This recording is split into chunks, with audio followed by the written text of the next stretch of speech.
Hello everyone, and welcome back to The Real Culture. I'm your host, Joe Zumbo, and today we are going to be reacting to the first initial reviews for Thor, Love and Thunder. Make sure you hit that like and subscribe button and chime down in the comments. I want to know what your thoughts are on the movie. Have you seen the movie yet? A lot of people I know haven't had the opportunity to. It hasn't been officially released. We're not going to be diving into any spoilers in this video. This is a non-spoiler video. We're just going to be looking at the first initial reactions to Thor, Love and Thunder. So without further ado, let's get real.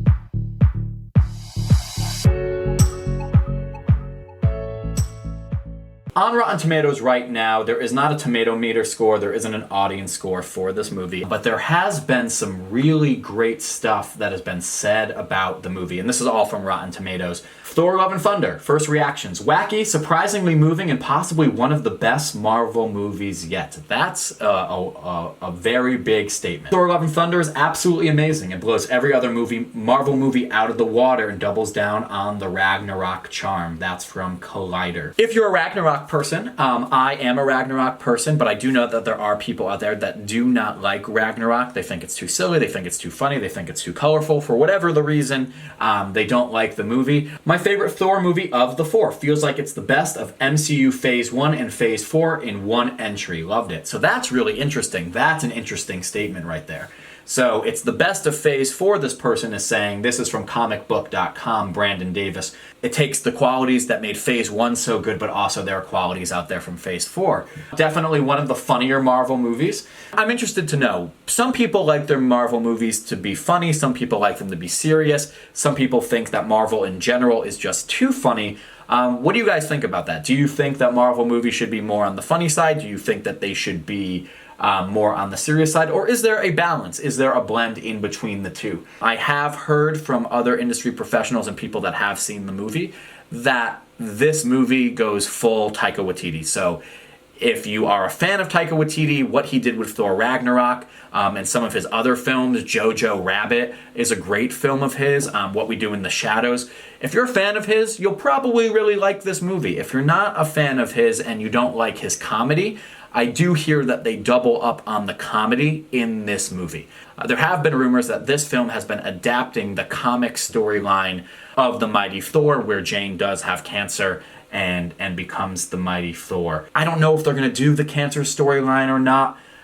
If they're going to go so deep, they do have to do a lot with Gore the God Butcher as well. So they're taking two major comic book arcs, modern comic book arcs, from recent memory and combining them together in one movie. And the runtime here, folks, is not long. The runtime of this movie is 1 hour and 59 minutes, making it shorter than Multiverse of Madness and making it shorter than even Thor Ragnarok. So that's something to, think about too, is how much can they actually cram into this film without it getting too weighted. One of the things that Taika Waititi is a master at is combining comedy with the dramatic elements and the dramatic flair. He can take serious beats, he can build characters, and he can have great character development and have it still be funny. And Jojo Rabbit, if you have not seen that movie, I definitely recommend that you should see that movie. It is such a wonderful piece of cinema, and he did such a phenomenal job of it. There's a balance between it being very funny and very silly, and also having very serious undertones and very prevalent messages as well. So I think he could do that here. You could tell they gave Taika Waititi full creative control, which pays off in many ways. Well, that is reassuring to hear. Arguably, with Multiverse of Madness, did Sam Raimi have too much creative control in the process? Or did he not? And that's something that people have gone back and forth on for some time now. You look at Multiverse of Madness, that middle section there, where Sam Raimi was allowed to just go full madness and really tied to those horror movie elements roots. Evil Dead 2. Even the Spider-Man movies, the original Tobey Maguire movies with Sam Raimi from the early 2000s.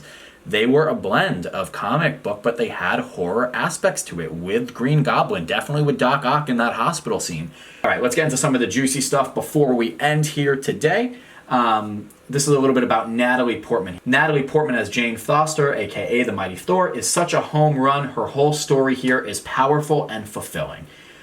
Natalie Portman does an incredible job as the Mighty Thor. Her chemistry with Chris Hemsworth and Tessa Thompson was one of the film's highlights. The beating heart of this film is Thor and Jane Foster. I mean, my God, the romance was so real, so relatable. I felt every moment of it. The passion might be my second favorite MCU romance because of how genuine it is and has become. The actors delivered their best performances as these heroes, and that's from the playlist.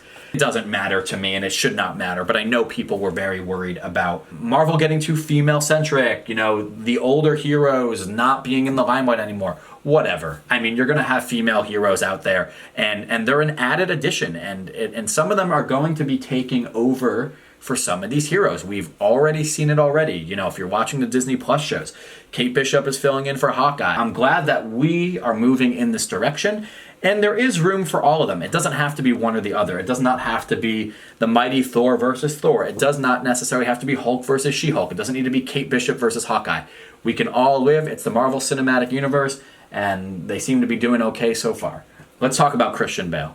I said to myself, why is Christian Bale playing Gore the God Butcher in this movie?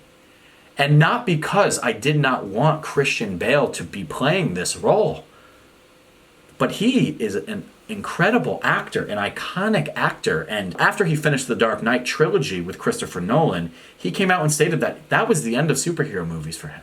And so for Marvel to come and get a A-list actor like Christian Bale and say, we want you to play Gore the God Butcher in a Marvel movie, my thought process went to, what is in this script? How have they developed this character that enticed Christian Bale enough to come back to superhero films and to be a part of this universe? This is Christian Bale. He doesn't just pick any project that he wants to do. I mean, he can pick any project that he wants to do, but that's exactly my point. Christian Bale is a perfectly terrifying villain as Gore, okay? Christian Bale is phenomenal as Gore. Christian Bale's Gore arrives as a top-tier MCU villain, possibly the best, whose arc packs an emotional wallop in the climax. He's fiendish and terrifying, yet incredibly sympathetic. Great antagonist. And of course, that's what we all want from our antagonists. You want them to be sympathetic. I think Civil War is so brilliant is because they made Tony Stark, Iron Man, the antagonist of that movie. Not that I want to see Tony be the antagonist of that film, but because he makes such a good antagonist, because you can sympathize with him.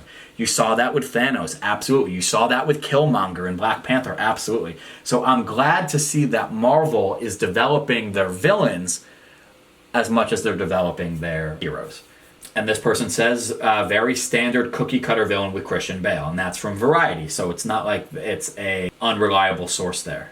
I know that there are 2 post-credit scenes, a mid and one at the end, that you do need to stay for. They are supposedly very impactful for the MCU heading forward, so do not leave the theater before the lights turn on. And that's it. That's some of the reviews for Thor, Love, and Thunder here. What are your thoughts? Are you excited for Thor, Love, and Thunder? Chime down in the comments. Tell me what you're excited for. Tell me what you're not excited for. Are you excited to see Natalie Portman as the Mighty Thor? Are you excited to see Christian Bale as an MCU villain? And what do you think about Taika Waititi? What do you think about his direction? Do you think that we will enjoy this movie, or do you feel that maybe we won't enjoy this movie as much? But make sure to subscribe right now and hit that like button.